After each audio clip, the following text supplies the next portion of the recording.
আসসালামু আলাইকুম, ফারজানা ইয়াসমিন স্বাগত জানাচ্ছি এনটিভির দুপুরের খবরে। ক্রাউন সিমেন্ট শিরোনাম দেখছিলেন, এবার পুরো খবর।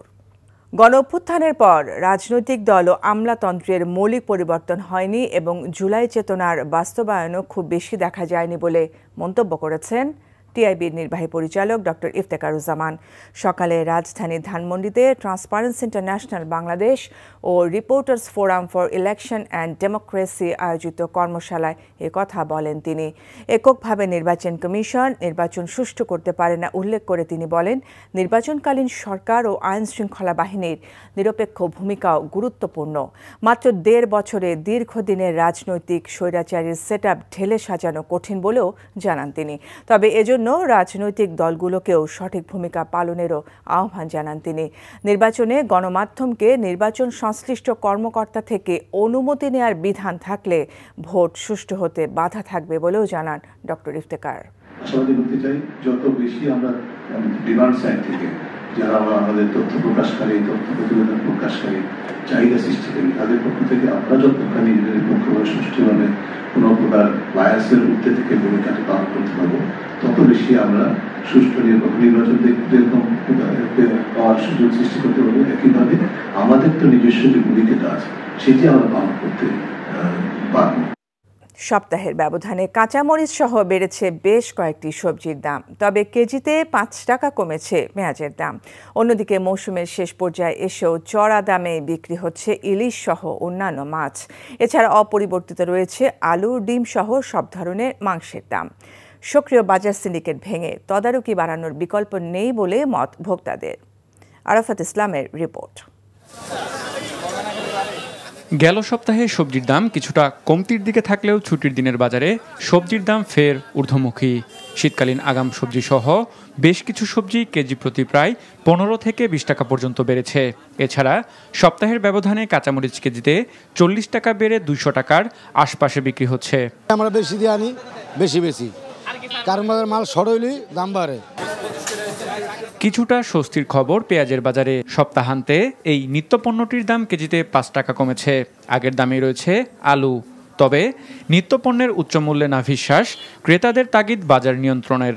আজ থেকে ৬ মাস আগেও জিনিসটা সহনীয় মাত্রায় ছিল, কিন্তু বাজারটা আবার আগের মতো সিন্ডিকেটের মতো হয়ে যাচ্ছে মনে হয়।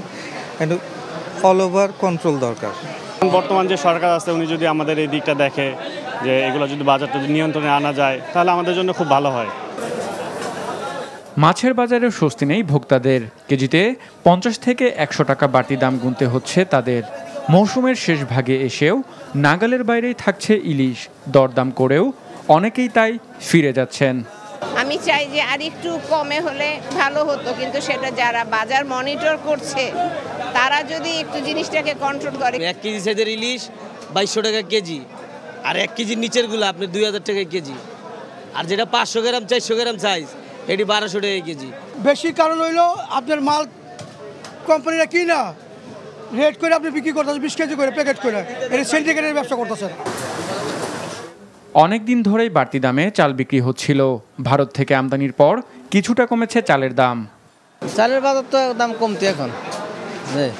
আপনার মনে করেন ইন্ডিয়ান চালের দাম, নাজি চালের দাম কমতি। দেশি চাল তেমন বেশি কমায় নাই, হয়তো কোনো কোম্পানি ১ টাকা, কোনো কোম্পানি ২ টাকা এমন করে কমাইছে। এছাড়া অপরিবর্তিত রয়েছে সব ধরনের ডিমের দাম। অন্যদিকে ব্রয়লার মুরগি ১৮০ আর সোনালী মুরগি বিক্রি হচ্ছে ৩০০ টাকায়। পাশাপাশি গরু ও খাসির মাংসের দাম স্থিতিশীল রয়েছে। আরাফাত ইসলাম, এনটিভি নিউজ, ঢাকা। কেবল কর্পোরেট গ্রুপ নয়, দালাল, আড়তদার ও খুচরা বিক্রেতাদের সম্মিলিত সিন্ডিকেট নিত্যপণ্যের বাজার অস্থিতিশীল করে রেখেছে, এমন কথা জানিয়েছেন কনজিউমার অ্যাসোসিয়েশন অব বাংলাদেশ ক্যাবের সভাপতি AHM শফিকুজ্জামান।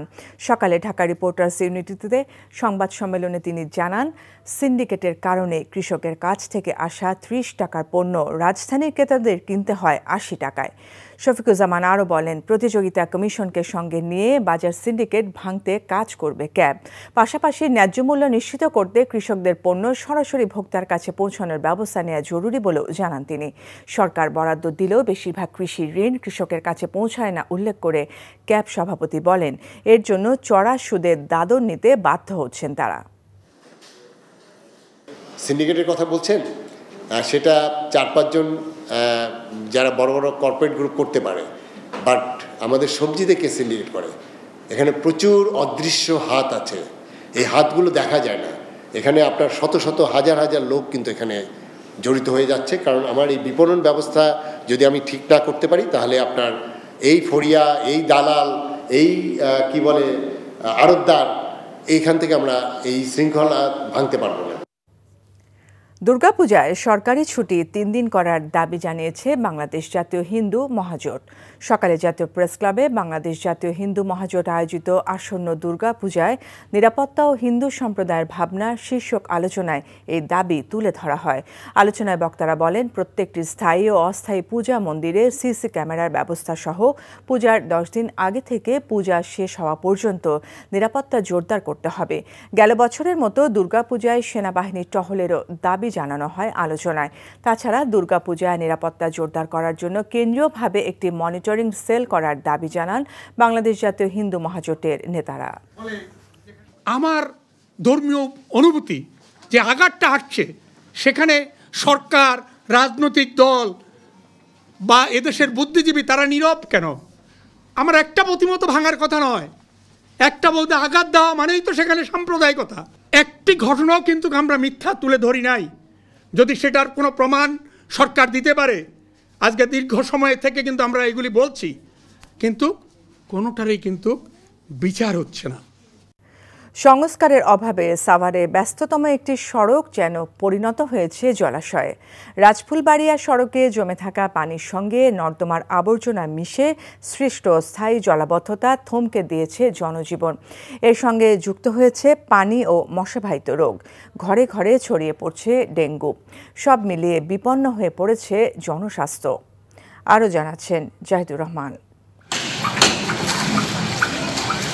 ইতিহাস সমৃদ্ধ সাভারের রাজফুলবাড়িয়া। ঢাকার চা মহাসড়কে রাজফুলবাড়িয়া বাস স্ট্যান্ড থেকে বাজার পর্যন্ত রাস্তা জুড়ে থই থই পানি। পচা দুর্গন্ধযুক্ত সেই পানি ছড়িয়ে পড়েছে আশেপাশের বাড়িঘরে। স্কুল, কলেজ, হাসপাতাল, তৈরি পোশাক কারখানা সহ দৈনন্দিন কাজে বের হওয়া বাসিন্দাদের দুর্ভোগ এখন চরমে। ডেঙ্গু সহ পানিবাহিত নানা রোগ ব্যাধি এখন তাদের নিত্যদিনের সঙ্গী। ময়লা পানি, এত জীবাণু, বাচ্চারা অসুস্থই থাকে সব সময়। যে এখানে মুদির দোকান, এখানে গাড়ি টাড়ি কিছু আসতে পারে না, চাউল মাউল নিয়ে আসা আমাদের অনেক কষ্ট, চলাফেরা করা কঠিন ব্যাপার হয়ে গেছে। খাইবার পানি না, পানি না সরলে মানে আমাদের ব্যবসা বন্ধ হয়ে যাওয়ার উপক্রম হয়ে গেছে। জলাবদ্ধতার কারণে বন্ধ হয়ে গেছে স্থানীয় দোকানপাট সহ একাধিক মাদ্রাসা ও শিক্ষা প্রতিষ্ঠান। প্রতিদিন এখানে পড়তে যাই, তো এই হাঁটু সমান পানি ভেঙে আমাদের যেতে হয়। আমার অনেক অসুবিধা হয়, পায়ে ঘা হয়, আবার ডেঙ্গু জ্বর হয়। এই স্কুলের কেন্দ্রটা চলে গেছে এই পানির কারণে, এই জলবদ্ধতার কারণে। আমরা এই জলবদ্ধতার অতি তাড়াতাড়ি নিরসন চাই।